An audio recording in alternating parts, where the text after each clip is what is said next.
இந்த சாப்டரில் basics creation டூல்ஸை பற்றி பார்க்கலாம். ஸோ பேசிக் கிரியேஷன் டூல்ஸ் அப்படிங்கிறது ஒவ்வொரு மாடலையும் உள்ள கிரியேட்டிங் டூல்ஸ். ஸோ அந்த டூல்ஸை யூஸ் பண்ணி உங்களால் ஒரு ஆப்ஜெக்டை கிரியேட் பண்ண முடியும். ஸோ அந்த டூல்ஸ் எல்லாம் எங்கே இருக்குது, அது எப்படி யூஸ் பண்ணலாம், அது அப்ளிகேஷனை மட்டும் பார்க்கலாம். ஜஸ்ட் ஒரு இன்ட்ரோடக்ஷன் மட்டும் தான் நம்ம இந்த சாப்டரில் பார்க்க போகிறோம். ஏன் அப்படின்னா எந்தெந்த டூல்ஸ் எங்கே இருக்குன்னு தெரிஞ்சால் மட்டும்தான் உங்களால் அக்சஸ் பண்ணிக்கிறதும் ஒரு ஐடியா கிடைக்கிறதும் ஈஸியாக இருக்கும். ஸோ இந்த ரிவிட்டோ ஹோம் பேஜ்லேருந்து நான் ஒரு ஃபைல் ஓப்பன் பண்ணிக்க போகிறேன். ஸோ இதில் நம்ம எல்லா டூல்ஸையும் பார்க்க போகிறோம். அப்படிங்கிறதுக்காண்டி 3 ஃபைல்ஸுமே உள்ள, அதாவது மெக்கானிக்கல், எலக்ட்ரிக்கல், பிளம்பிங், இது 3மே உள்ள சிஸ்டம் டெம்ப்ளேட்டை எடுத்துக்கிறேன். இந்த டெம்ப்ளேட் ஓப்பன் ஆனதுக்கப்புறம் ஒவ்வொரு டூல்ஸை நம்ம இன்ட்ரோடக்ஷன் மாதிரி பார்த்துடலாம். ஸோ இதை பற்றி நம்ம பார்த்துருப்போம், project browser and properties. So இதை பற்றி தெளிவாக பார்த்துருப்போம். ஸோ அடுத்தது என்னென்ன டூல்ஸ் எந்தெந்த கேட்டகரி கீழே இருக்கும் அப்படின்னு ஒரு இன்ட்ரோ மாதிரி பார்த்துடலாம். ஸோ மேலே பார்த்தீங்கன்னா நிறையா ஹெட்டிங்ஸ் இருக்கும். இந்த ஒவ்வொரு ஹெட்டிங்ஸ் கீழேயும் நிறையா டூல்ஸ் அப்ளை பண்ணியிருக்காங்க. ஸோ இந்த ரிவிட் எம்இபி பொறுத்த வரையும் ஒரு ஆர்கிடெக்சரல் டூல்ஸும் இருக்கும், எம்இபி டூல்ஸும் இருக்கும். ஸோ ஆர்கிடெக்சரல் டூல்ஸ் ஃபுல்லாக நம்மளுக்கு தேவைப்படாது, சம்டைம்ஸ் தேவைப்படலாம். ஸோ எந்த மாதிரி இடத்துல அந்த ஆர்கிடெக்சரல் டூல்ஸ் தேவைப்படும் அப்படின்னா, உங்களோட பில்டிங்கை நீங்கள் எடிட் பண்ணிக்க போகிறீங்க அப்படிங்கிறப்ப தான் அந்த ஆர்கிடெக்சரல் டூல்ஸ் தேவைப்படும். இல்லைனா பேசிக்ஸாக உள்ள எல்லா டூல்ஸுமே உங்களுக்கு தேவைப்படும். ஸோ அந்த மாதிரி டூல்ஸை நம்ம பார்த்துடலாம். ஸோ சிஸ்டம், ஆர்கிடெக்சர், இன்சர்ட்டுங்கிற ஆப்ஷன் இருக்குது. ஸோ சிஸ்டம் அப்படின்னா உங்களோட எம்இபி கான்செப்ட். ஸோ இந்த எம்இபி ஃபுல் டூல்ஸுமே இந்த சிஸ்டத்துக்குள்ளே தான் இருக்கும். ஸோ நான் ஃபஸ்ட்டு சாப்டர்லேயே சொன்னது மாதிரி இது ஹெச்விஏசி, பிளம்பிங், எலக்ட்ரிக்கல், அதாவது மெக்கானிக்கல், பிளம்பிங், எலக்ட்ரிக்கல்னு 3ஆக பிரிச்சிருக்காங்க. ஸோ பிளம்பிங்கும் ஹெச்விஏசியும் மெக்கானிக்கலை பேஸ் பண்ணி தான் வரும், இருந்தாலும் அது ஏர் சிஸ்டம், இது ஹைட்ராலிக் சிஸ்டம். ஸோ இதில் பார்த்தீங்கன்னா ஹெச்விஏசி அப்படிங்கிற ஒரு பேனல்ஸ் இருக்கும். இந்த ஹெச்விஏசி பேனல்ஸில் உங்களோட ஏர் டெர்மினல்ஸ்லேருந்து ஏர்ஸ் பாஸ் பண்ணுறதுக்கு உள்ள எல்லா தேவையான ஒரு டூல்ஸும் இதில் அப்ளை ஆகிருக்கும். So duct, place holders, duct fittings, duct accessories, converse flux duct, a tumbler. So இது எல்லாமே ஹெச்விஏசி காமன். ஸோ இந்த ஹெச்விஏசி அங்கேருந்து ஒர்க் பண்ணுறது கஷ்டமாக இருக்குது, நான் மூவ் பண்ணி வச்சுக்க போகிறேன், ஏன்னா நான் ஒர்க் பண்ண போகிறது ஹெச்விஏசி மட்டும்தான் அப்படின்னா ஹெச்விஏசியை பிக் பண்ணி நீங்கள் ட்ராக் பண்ணிங்கன்னா ஹெச்விஏசி மட்டும் உங்களுக்கு தனியாக வரும். ஸோ எல்லாம் விசிபிளாக பெருசாக தெரியும், நீங்கள் இதை யூஸ் பண்ணுறதுக்கும் ஈஸியாக இருக்கும். இல்லை எனக்கு ஹெச்விஏசி வந்து இந்த இதை ப்ளேஸ் பண்ணாலும் அதை ப்ளேஸ் பண்ணிக்கலாம். ஸோ இந்த ஆர்டரையும் உங்களால் மாற்றிக்க முடியும் ஹெச்விஏசி. ஸோ அடுத்தது ஃபேப்ரிகேஷன் பார்ட்ஸ். ஸோ இது ஃபுல்லாகவே சர்வரை பேஸ் பண்ணி உள்ள ஒரு ஆப்ஷன்ஸ். ஸோ இந்த ஆப்ஷன் மூலயமா ஒரு பார்ட்ஸை நீங்கள் லோட் பண்ணிக்க முடியும். மெக்கானிக்கல் எக்யூப்மெண்ட்ஸ், நான் ஹெச்விஏசி யூஸ் பண்ணாலும் சரி, இல்லை இந்த பிளம்பிங் யூஸ் பண்ணாலும் சரி, எனக்கு தேவைப்படுறது ஒரு மெக்கானிக்கல் எக்யூப்மெண்ட்ஸ். ஸோ மெக்கானிக்கல் எக்யூப்மெண்ட்ஸ்னால் என்ன, அதான் சோர்ஸ். நீங்கள் ஒரு இடத்துலேருந்து இன்னொரு இடத்துக்கு ஒரு ஆப்ஜெக்ட் ட்ராவல் பண்ண போகிறீங்க. ஸோ அந்த ஆப்ஜெக்ட் மேபி லிக்விடாக இருக்கலாம், இல்லை மேபி ஃப்ளூயிடாக இருக்கலாம். ஸோ ஃப்ளூயிட் கண்டென்ட் டெக்ஸ் மேபி ஏராக இருக்கலாம், தட்ஸ் மேபி லிக்விடாக இருக்கலாம். ஸோ அது எதாக இருந்தாலும் அதுக்கு ஒரு சோர்ஸ் தேவை. சோர்ஸ் இல்லாமல் எக்ஸ்ட்ரா ஒரு பவர் பூஸ்டிங் டிவைஸ் தேவை. ஸோ ஒரு இடத்துலேருந்து இன்னொரு இடத்துக்கு போகணும் அப்படின்னா ஒரு ஸ்டோரேஜ் கெப்பாசிட்டி தேவை. ஸோ அந்த ஸ்டோரேஜில் உள்ள ஒரு ஆப்ஷன் இல்லை ஒரு ஆப்ஜெக்டை தான் நம்ம எங்கே கொண்டு போக போகிறோம், நம்மளுக்கு தேவையான ரெக்யர்மெண்ட் இடத்துக்கு கொண்டு போக போகிறோம். ஸோ அப்படி கொண்டு போகிறதுக்கு என்ன ஆப்ஷன்லாம் தேவைப்படும், என்ன எக்யூப்மெண்ட்ஸ்லாம் தேவைப்படுமோ அதெல்லாம் இந்த மெக்கானிக்கல் எக்யூப்மெண்ட்ஸில் இருக்கும். ஸோ அதே மாதிரி plumbings. So plumbing tools and piping tools எல்லாமே இதில் கிரியேட் ஆகிருக்கும்.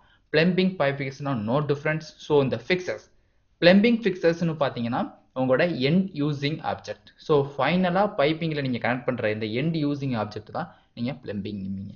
ஸோ ஸ்ப்ரிங்க்லர் அப்படிங்கிறது அதே எண்ட் யூசிங் ஆப்ஜெக்ட் தான், பட் எங்கே யூஸ் ஆகும்னா ஃபயர் ஃபைட்டிங்கிற ஆப்ஜெக்டில் யூஸ் ஆகும். ஸோ ஃபயர் ஃபைட்டிங் அப்படிங்கிறது ஃபயர் ப்ரொடக்ஷன் சர்வீஸில் தான் யூஸ் பண்ணுவாங்க.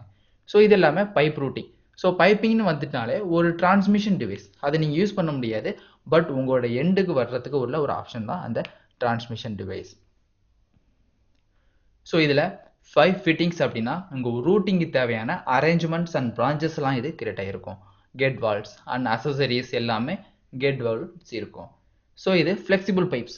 ஸோ சில இடத்துல பைப்ஸை டைரெக்டாக கொண்டு போக முடியாது, அந்த ரெக்யர்மெண்ட்டுக்கு தேவை நம்ம பைப்பையும் பெண்ட் பண்ண முடியாது. ஸோ அந்த மாதிரி இடத்துல யூஸ் ஆகிறது தான் ஃப்ளெக்சிபிள் பைப்ஸ். ஸோ இதான் பிளம்பிங் அண்ட் பைப்பிங்.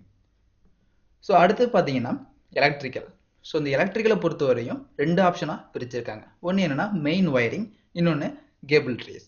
மெயின் ஒயரிங்னா என்ன அப்படின்னா உங்களோட எக்யூப்மெண்ட்ஸையும் உங்களோட பவர் சப்ளையும் கனெக்ட் பண்ணுற ஒரு கான்செப்ட் தான் main wiring. So cable tray அப்படிங்கிறது அந்த ஒயரிங்ஸ் அண்ட் எக்யூப்மெண்ட்ஸ் எல்லாமே நீங்கள் வெளிப்படையே தெரியாமல் ஒரு இடத்துல ஹைட் பண்ணி வச்சுக்கலாம், இல்லை ஒரு கேபிள் ட்ரே போட்டு பாக்ஸ் மாதிரி கவர் பண்ணி வச்சுக்கலாம் கான்செப்ட் தான் கேபிள் ட்ரேஸ். ஸோ இதில் எலக்ட்ரிக்கல் எக்யூப்மெண்ட் அப்படிங்கிறது என்னென்னு பார்த்தீங்கன்னா உங்களோட மெயின் சோர்ஸ் ஆப்ஜெக்ட்.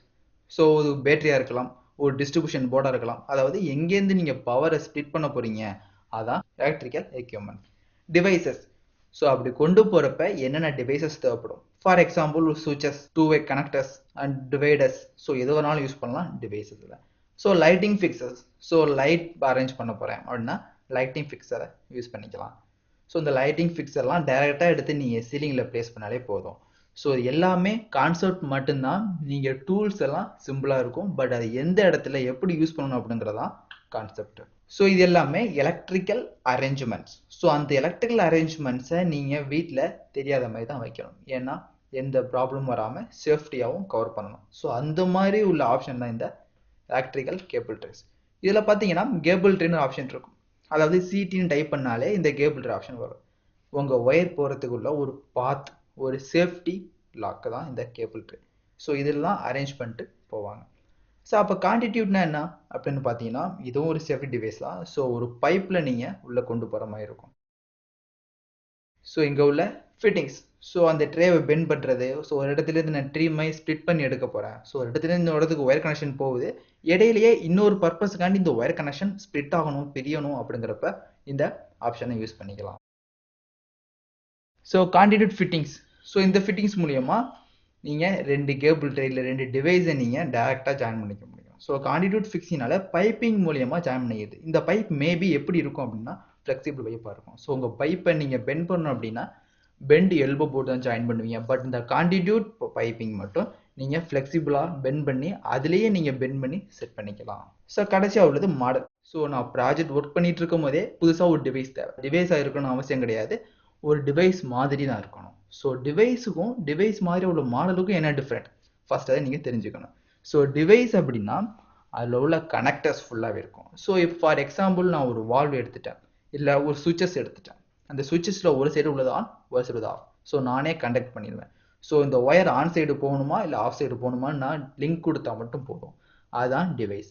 மாடலுங்கிறது அது ஒரு சுவிட்சுமா இருக்குமே தவிர பட் அதில் எந்த கனெக்ஷனும் பண்ண முடியாது. ஸோ ஜஸ்ட் ஒரு ரெப்ரசன்டேஷனுக்காண்டி உள்ளதான் இந்த காம்பவுண்டுக்கும் டிவைஸ் உள்ள ஆப்ஷன்.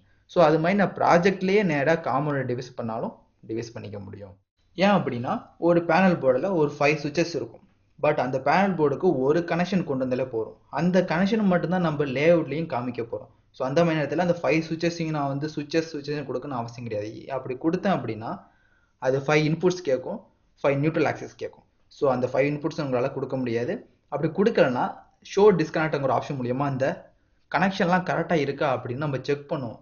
அப்படி செக் பண்ணுறப்ப அது எரர் காமிக்கும். ஸோ அதுக்காண்டி உள்ள ஆப்ஷன் தான் இந்த காம்பனண்ட்டோ மாடல் இன் ஸ்பேஸ் ஆப்ஷனும். ஸோ பிளேஸ் ஏ காம்பனண்ட்னா ப்ராஜெக்ட்லேயே வச்சு நம்ம ஒர்க் பண்ணலாம், இது மாடல் ஸ்பேஸ் வச்சு ஒர்க் பண்ணலாம். ஸோ இதான் இந்த சிஸ்டத்தோட டூல்ஸ். இந்த டூல்ஸ் மட்டும்தான் எம்இபியில் நீங்கள் யூஸ் பண்ண போகிறீங்க. பட் யூஸ் பண்ணுறப்ப எந்தெந்த டூலை எப்படி யூஸ் பண்ணுறங்கிறதான் நம்ம மேட்டர் இருக்குது. ஸோ இதில் ஒரு டூல்ஸ் யூஸ் பண்ணும்போது அந்த டூல்ஸை கிளிக் பண்ணும்போது எக்ஸ்ட்ரா ஆப்ஷன் ஓப்பன் ஆகும். அது நம்ம ஒவ்வொரு சாப்டரையும் தெளிவாக பார்க்குறப்ப அதை நம்ம பார்த்துடலாம்.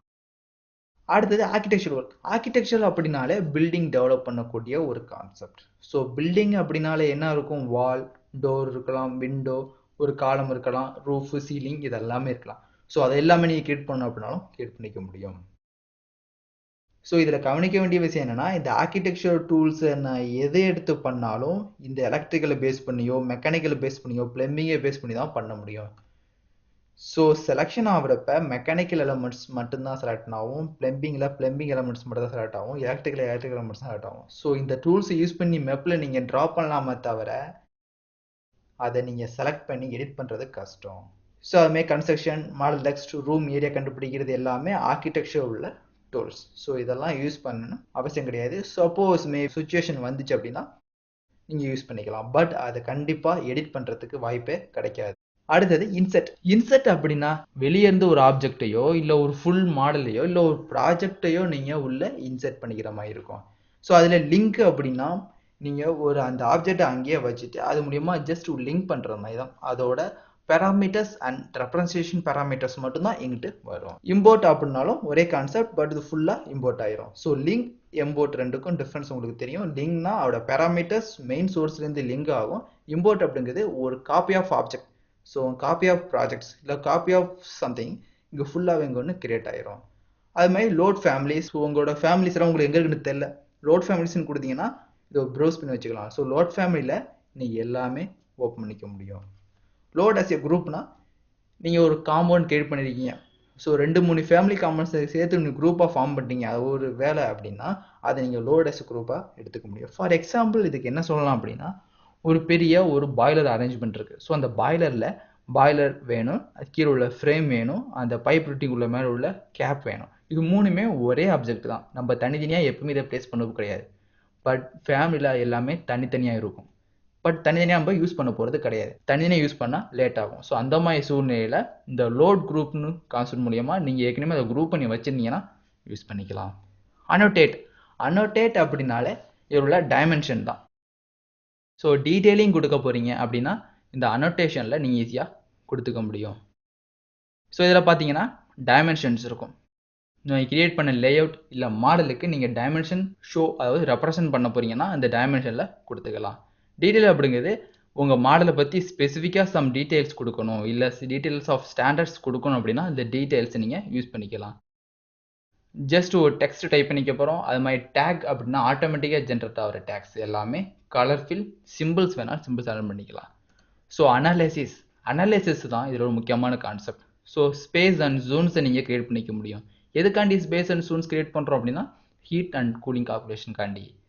அது மாதிரி டக்ட் ப்ரெஷர்ஸ் ரிப்போர்ட்ஸ் ஜென்ரேட் பண்ணிக்கலாம், சிஸ்டம் எப்படி இருக்குன்னு செக் பண்ணிக்கலாம், எனர்ஜி அனாலிசிஸ் நீங்கள் பண்ணிக்க முடியும். மாசிங் அண்ட் சைட் நம்ம MEPக்கு தேவைப்படாது. கொலாபரேட். ஸோ கொலாபரேட் அப்படின்னா இந்த டூல்ஸ்லாம் யூஸ் பண்ணலாம். Manage collaborations, synchronise, manage model. So எந்த மாதிரி இடத்துல இந்த கொலாபரேட் யூஸ் பண்ணலாம் அப்படின்னா உங்கள் ரிவிட் மாடல் லிங்க் பண்ணுறீங்க. ஸோ அந்த லிங்கிங் ஆப்ஜெக்ட் வேறு, MEP ப்ராஜெக்ட் வேறு. ஸோ சிம்பிளாக சொன்னோம் அப்படின்னா உங்கள் ஆர்கிடெக்சரல் ப்ராஜெக்டை MEP ப்ராஜெக்டை கன்வெர்ட் பண்ணுறதுக்குள்ள ஆப்ஷன் தான் இந்த கொலாபரேட். வியூ. ஸோ உங்களோட ஆப்ஜெக்டை எந்த மாதிரிலாம் நீங்கள் வியூ பண்ண போகிறீங்களோ அதெல்லாம் இதில் சேஞ்ச் பண்ணிக்க முடியும். ஸோ வியூ டெம்ப்ளேட் அப்படிங்கிறது எதெல்லாம் தெரியணும், இதெல்லாம் தெரியக்கூடாது அப்படின்னு நீங்கள் ஸ்டாண்டர்டாக செட் பண்ணி வச்சுக்கிறது. இதெல்லாம் சிம்பிள் வியூஸ். ஸோ எந்த மாதிரி நான் பார்க்க போகிறேன், செக்ஷன் வியூவா, கட்அவுட் வியூவான்னு நிறையா இதெல்லாம் கிரியேட்டிங். ஸோ புதுசாக ஒரு வியூ கிரியேட் பண்ணும்போது இது மாதிரி நம்ம பார்க்கலாம். Sheet composition. ஸோ ஷீட்லையும் நம்ம வியூஸை டெவலப் பண்ணிக்க முடியும். மேனேஜ். ஸோ இந்த மேனேஜ் அப்படிங்கிறது உங்கள் ப்ராஜெக்டோட செட்டிங்ஸை ஸ்டாண்டர்ட் பண்ணுறது. ஸோ நம்ம இங்கே சிஸ்டத்தில் பட்ட ஆப்ஷனுங்கிறது இந்த ரிவிட் இன்டர்ஃபேஸில் உள்ள செட்டிங். ஸோ இங்கே உள்ள செட்டிங்ஸ் அப்படிங்கிறது மேனேஜ் அப்படிங்கிறது இந்த ப்ராஜெக்டோட பேராமீட்டர்ஸ் அசைன் பண்ணுறது. ஸோ இது மாதிரி நம்ம தனித்தனியாக அசைன் பண்ணிக்க முடியும். ஸோ இண்டிவிஜுவலாக நம்ம போய் ஒவ்வொரு சிஸ்டத்துக்கும் அசைன் பண்ண வேண்டியது அவசியம். அது எப்படி அசைன் பண்ணலான்னு பார்க்கலாம். ஸோ ஆடின்ஸு நம்ம யூஸ் பண்ண போகிறது கிடையாது. மாடிஃபை, அதாவது இந்த மாடிஃபையை நம்ம ஃபுல்லாகவே பேசிக் எடிட்டிங் டூல்ஸில் பார்க்கலாம். ஒவ்வொரு ஆப்ஷனையும் நம்ம தனித்தனியாக பார்க்க போகிறோம். ஸோ இப்போ உங்களுக்கு இந்த சாப்டர் மூலியமாக எந்தெந்த டூல்ஸ் எங்கே இருக்குது, நம்ம அதை எப்படியெல்லாம் யூஸ் பண்ணலாம் அப்படிங்கிறத பற்றி தெளிவாக தெரிஞ்சிருப்பீங்க. ஸோ அடுத்த சாப்டரில் ஒரு மாடலை எப்படியெல்லாம் நீங்கள் வியூ பண்ணலாம், எப்படியெல்லாம் அதை ஆப்ரேட் பண்ணலாம் அப்படிங்கிறத பற்றி பார்க்கலாம்.